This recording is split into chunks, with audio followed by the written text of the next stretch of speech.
You know, there's a lot of horses in Arizona, but very few unicorns. I met my first unicorn my junior year of high school.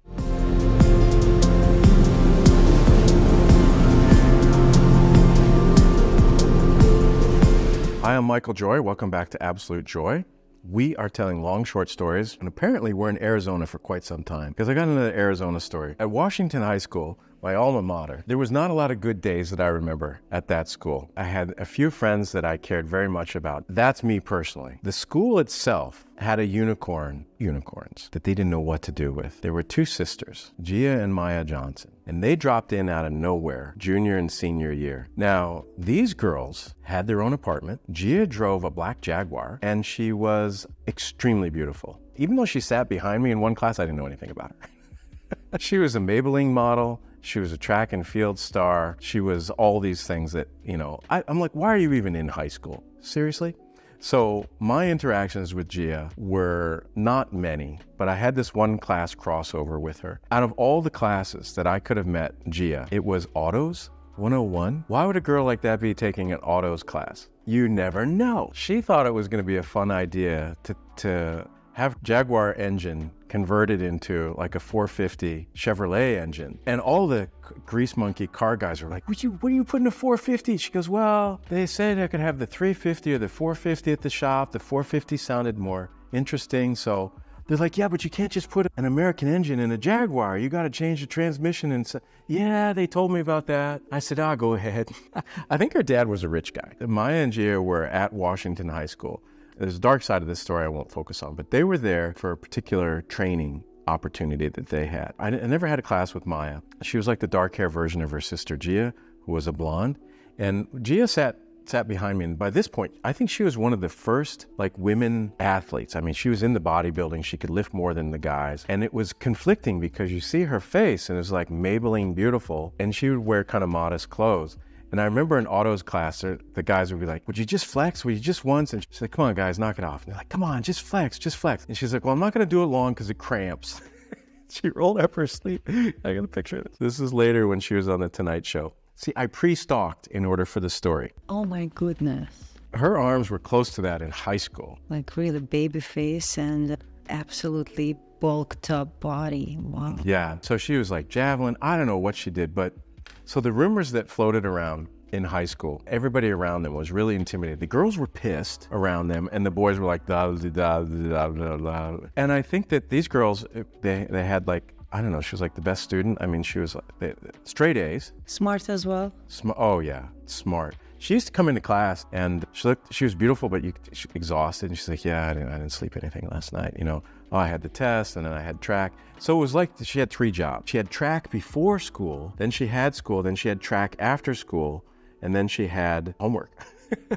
I really don't know when these guys, when they slept, but we had a talent show in high school. I missed it. All the boys were talking about it afterwards. And apparently the girls could dance too. They did this dance with the flying splits. Even my fingers don't do the splits. Flying splits in the air. And they were just to synchronize they were like wonder twins. I mean, she went on to be in the Olympics. I think she had a really bad injury afterwards or before or something. I don't know. It's not like I just looked the other night because I knew I was going to tell you about this story. I just didn't know how somebody could be that remarkable. The sad part is that remarkable people are often lonely people. You heard the schedule. They're doing everything, but they're not connecting. All the boys, and look, every high school has really good looking guys, right? I mean, it's not that there weren't probably guys there that they were attracted to, because even though they're doing this stuff, they're still like a teenager here at some point just wanting to belong, and they did not belong. They just didn't. Their parents didn't even live in the state. So there was a tragic part there. I don't know how things worked out for them, but it was curious to me to see that amount of energy in a super not interesting high school. I'm like, alien? Hot alien? I mean, what do you do with that? They went on and they had their careers, but that was my brush with my one celebrity unicorn. How did they end up being it was high school, so you were together for what, 2-3 years? 2 years. 2 years in same class, right? There was a particular person that was well known for training and apparently had connections, and they were all about track and field. They had this Olympic goal from the beginning, you know. Kids like that think they don't have childhood. I don't think they did. They don't have friends. Yeah, because Maya I didn't know her. My friend Kathy knew her, was really good friends with her. And I was like, why doesn't Maya smile? And I was like, oh yeah, she doesn't have a lot to smile about. So it was strange to see a beautiful face, amazing athletic body. It didn't work with sadness. I couldn't understand it. I had a high school mind. I couldn't understand it. I'm like, Jaguar, your own apartment. You're beautiful. You got money, apparently. Oh. I understood not being interested in any man at that school because I got that right out of anybody's league there. Yeah, I think that happens a lot more than we think, even if it's not that extraordinary example. I think people doing amazing things, sadly, there's a lot of sad consequences that come with those things. Fatigue, mental... Burnout, yeah, harassment.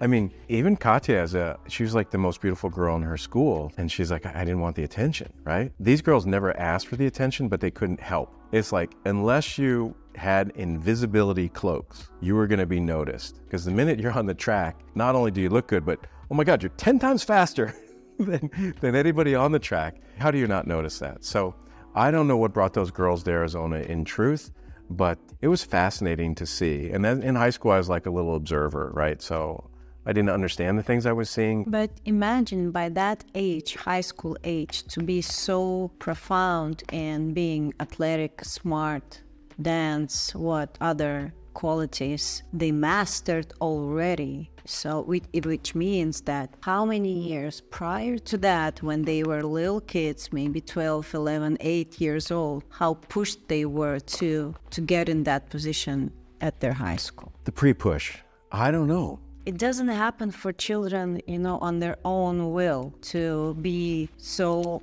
profound in so many things at the same moment. It just takes away from you being a child. Well, right, and then it's years of therapy to unwind from that. And because I don't know what that emotional development and those childhood mistakes that didn't get to be made, they're adult mistakes you're making as a child. I'm like, seriously? That's kind of heavy. And I don't know that, like, Gia stayed with track all the way through to the Olympics, bobsledding. But Maya, I don't think she did. It's a case in point where, remember Stella was talking about art and she had those students who could, she's like, oh, that guy was a Michelangelo, but he's selling hot dogs. He didn't want to be a Michelangelo. I don't want it. So that's kind of unusual. To a guy who had no hidden talents, nothing in high school, like I was invisible, right? Other than the guy who wanted to kill me, 3 bullies. There was nothing special like that. I mean, just straight up truth, right? Not great in school, not just, right? Let's just bury those years. That to be around somebody extraordinary, even if it was for 1 hour in Otto's classes, I don't know. It's not always how it appears. And then there's sleepers. I was a sleeper. Sleeper through what? I didn't discover art until later, and then business after that. But the closing is that I learned that being around remarkable people is remarkable because their shine is contagious. But I also learned that sometimes those people come with absolute shine throughout, top to bottom. They're their best selves, body, mind, and spirit. And other times, the shine is being forced on them. You must shine. You must be the best. That type is not always obvious unless you know the person. It's not always observable. It wasn't to me. I didn't know about anything bad other than they didn't get a lot of sleep. Thank you for watching. This was Absolute Joy. No moral to the story on this one, really, right? If you were somebody who was pushed into being extraordinary and it worked for you, let us know. And if you were someone that was pushed into being extraordinary, but it wasn't really for your best interest, I don't want to cry about it, but it does make a difference to hear about those stories because there's both. And I think everybody's just really just looking to be happy, and some find it quickly and some don't. Some people get in their way. But I'm curious about your stories.